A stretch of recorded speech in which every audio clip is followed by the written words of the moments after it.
imo adeng kwan. Imo may adeng hindi ka discriminated matapang, nimo Papa dia. Napili ka may anak pa po Og sa barangay Abante, Kapitan Rolando Brava, Dito, may dito, gabi dito. dia pre Ato, dito, Rolando Papa. Brava og sa imo ang kinatibuk-an nimo diyang pwersa sa barangay Sige pa Abante. May gabiin yun dia. Og sa barangay Balayong, walay lain. Ang ato ang mga tikon puning kapitan sa barangay Balayong. Kuyugan ni sa kuang mga magulang diya sa akong Si iso, Ma'am. Dito to nakita mi kaniya. barangay Balayong. Si Ma'am Arjing Carmila. Rimulano. Tikon po ni. Og sa barangay Banawi, Kapitan Dante Rodriguez Cap, may gabi. Og sa kinatibukan ni mo diyang barangay opisyal ni mo sa barangay Banawi. May gabi niyo diya ang tanan. Okay, mao ka to ang walo ka mga barangay kapitan diin ato na usab nga ihatag sa atong di prinsipyo nga maalagaron kaninyong tanan. Adi karon kauban nato si Konsyal Daldo Tulumya alang usab sa ulaing walo ka mga barangay kapitan sa atong lungsod sa Pamplona. Kons Sa barang ato paday no, sa barangay Mamburao. Ruben. Si Kapitan Rodel Lara ug sa iya pong mga gabi kap ug sa imong mga kaubanan diyan sa barangay council. Bason na ikap no, maka misis ka basig makaana mirong karon dili si manahon na cons. Mayo na ra ba? Siya man ang atong recipient barangay Mamburao no. Okay. Oh, so bason makabisita mi kap diha po no sa barangay Mamburao si Kapitan Rodel Lara.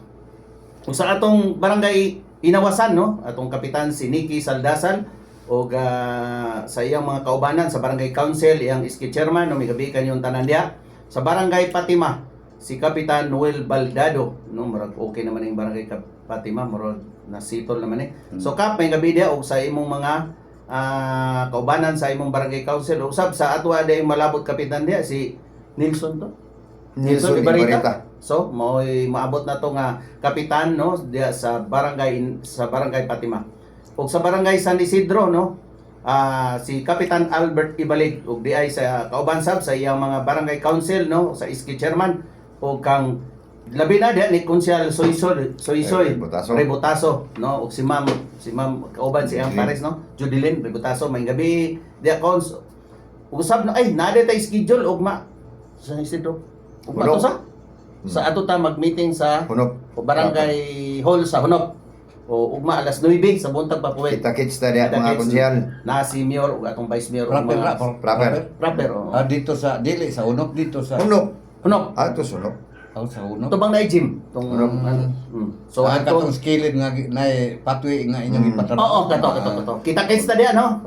Diya sa barangay San Isidro, unsa man sitio ni Hunop aniko? Oh, sitio Hunop. So magkita-kita og sa barangay Yupisan no, si Kapitan Marian Ramirez ug sa iyang mga barangay council na atong nakita ni Papuel sa barangay sa barangay Yupisan no sa tani ato. No sa nagato karong week ta di ba? Sa Basta karong mga nagkita mi. Merkulis. Merkulis ba to? O dito Papuel gitry po nato nagmunay ginaingon na naamang gud may barangay visitation Papuel no. So good luck naman diyan ni Ma'am Kapitan Marian Ramirez og sa imong mga kaubanan no. Daghan sa atong ikuan si Irvin ba to? Tagbar. Ibin Tagbar. Oo, dili na guys sa mulan sa Papuel. Di na siya. Oh, dili na siya. Murag duha sila nga konsyel nga dili pud na. Oh, si Dohor ka former Dili. iski chairman. Oh, Sa iski una. chairman. Nga dili na pud siya mo papili, mo relax sa jud sila Papuel. Mag-focus siya sa iyang Negosyo. kuan negosyo niya katong usapod po